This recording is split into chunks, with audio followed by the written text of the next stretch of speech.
Inglés is the biggest department store in Spain, and this is Castellana. We have the pleasure today to be with Sixto Collazo, the International Director of Loewe Perfumes.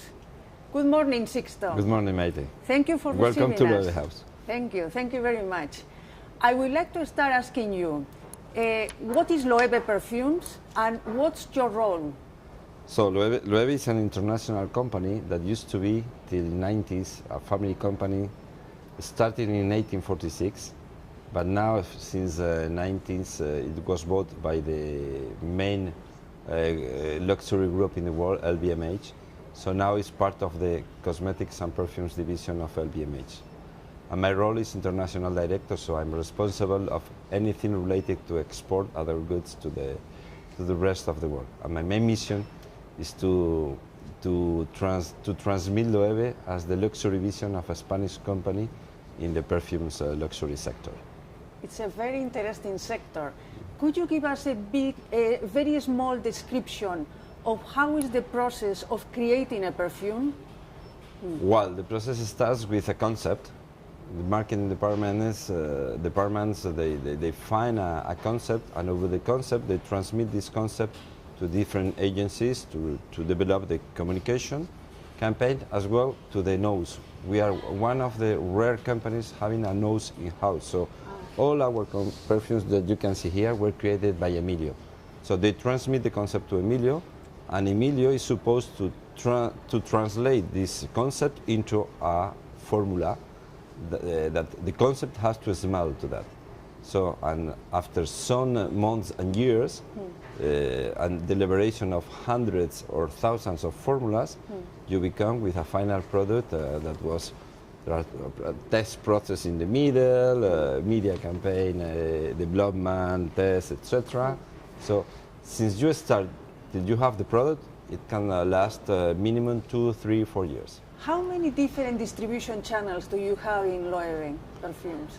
We are using mostly longer distribution channels. We use up to 3 different channels, depending on different factors like size of market, geographical issues, legal requirements, etc.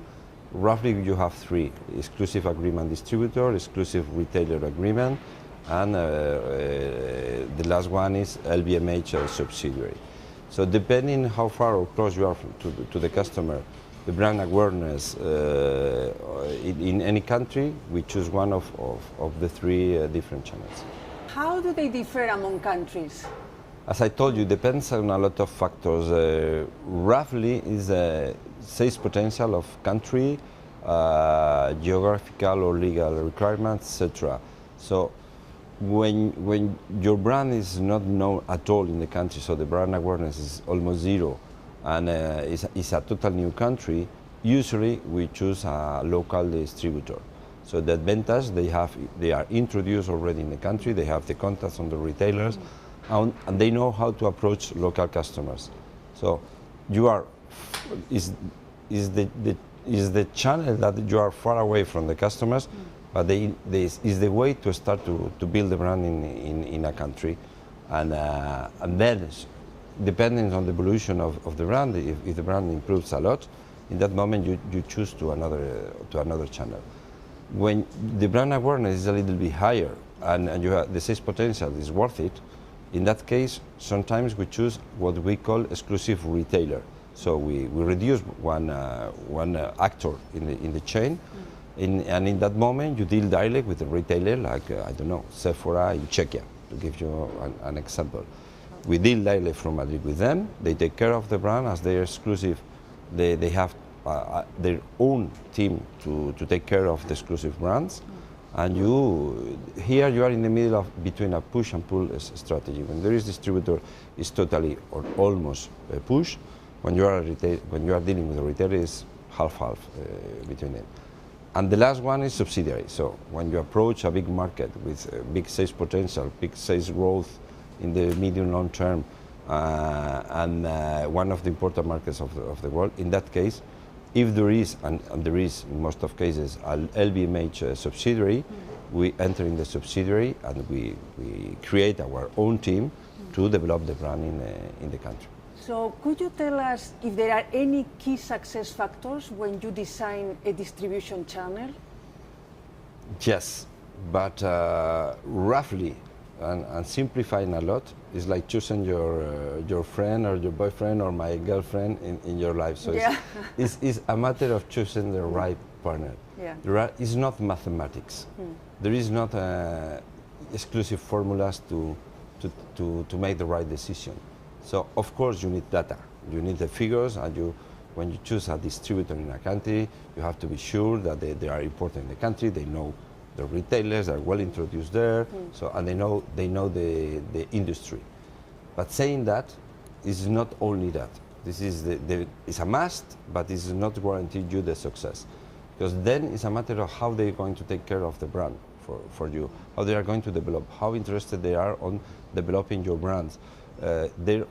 Today is so competitive, the world, that there is a lot of interest, different interested. They can see, in some countries you can be perceived as a making money brand, so they are only interested on volumes and making. So in others, they are looking you as a new partner for developing very luxury products. So it depends on countries. Roughly, it's a matter of being sure that they have the resources to develop your brand in the country, but then, and the most important to me, is they have the decision and they are ready to invest on your brand and to develop your brand in a long-term view. I like your comment very much, because in my course I was mentioning that one of the key success factors when you go into an international market is mainly selecting the partners. Yes. So It's I the most completely important thing. agree with you. So just for us to learn, could you share with us an example of a success story and another one of a failure story from which we could learn? Well, there are a lot of success story. For example, I can give you Mexico. Well, but Mexico subsidiary. I will check more for a local agency. Yes, Iran. Okay. Iran is very important. In fact, is our main market today in Middle East, and the success is based on the well connecting and the well relationship and the excellent partnership that we have with the local distributor. They love the brand, we love them, and it's not a matter of resources, it's not a matter of figures, it's because in the country they are not well equipped. You cannot have, I don't know, sell-out panels, so it's more traditional commerce. But every time I'm there, and I'm visiting Iran 2 or 3 times per year, the way they take care of the brand, the merchandising we have there, the sales that we achieve, the quality of the launches is always top of the top. So the negative example could be Middle East as well. I don't want to mention the country, but it was another distributor where figures were okay. He's very well introduced in the country. He knows everyone, but we discovered that he was making more than half of the business on what we call remarket, so exporting the goods to some other countries. So in that case, we decided to close immediately that relationship. Sixto, thank you very much for your time. Thank you have to you. shared very interesting insights with us. I think we will remember the importance of having a partner when we go international. That is key. That we need to keep in mind always what our distributors also want. We need to communicate with them. So thank you again. Thank you to you.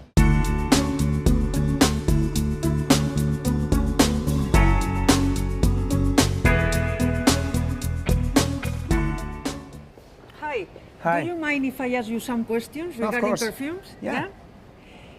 How do you like to use perfumes? Yeah, of course. And why?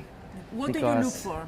Because it's like something personal, something that you need to take care of about yourself. And when do you buy perfumes? Where do you go to buy them? Corte Inglés. So we are in Corte Inglés today. No, but it's the only place where you buy? Yeah, I used to buy all in the Corte Inglés. And why? Because I used to buy perfumes when I'm going to do something else. I'm not going just to buy a perfume. So probably I came here to buy some clothes or something like that, and also I buy the perfume. And since we are in Loewe Perfumes, no? Do you know the brand? Yeah. Are you a customer? Yes, I use solo Loewe. Ah, and why? Why did you choose solo Loewe? What's Because special about because the fragrance is something personal with me, and I like the fragrance, so I like to wear it. And what factor attracts you from the fragrance? I mean, is advertising, is the service, is the location, is the price? Or what's the Is- key aspect when you choose it? The smell. Is when I wear it, the smell, I have to feel comfortable with that. So I really appreciate. Thank you. And I hope you have a good day. Thank you so much. Bye. Bye. Hi. Hi, Do, there. do you mind if I ask you some questions? Absolutely. I would like to know, do you consume perfume? Yes, I do. I really love perfumes. And why do you choose them? Well, it depends on the season, on the mood. I like to try different brands, actually. And where do you buy them? Well, it depends. I do travel a lot, so if I'm in a department store or in a duty-free store, I do buy them randomly. So. For example, we are in Loewe. Do you know the brand? Oh yes, this is a very well-known brand in Spain and also abroad. And are you a consumer? Do you like the perfumes of Loewe? Sometimes I really like to try the new releases. Okay. And what are the main factors that make you buy a perfume? Is the brand, is the advertising, the price, the promotion, the service? Wow, there's What's a lot the of driver for you? There are a lot of drivers for me when choosing a perfume, but basically I like to buy them because of the brand. I really look out for brands and also what they represent. And secondly, I would say the fragrance, because I'm not that picky. So I definitely go after a brand and go after the new releases, and then I test the fragrance. I'm not very price sensitive, so I don't mind if a perfume is cheaper or more expensive than others. So that's not my main driver. So thank you very much. You've thanks been to very you. helpful. Thanks to you. Okay. Bye. Bye.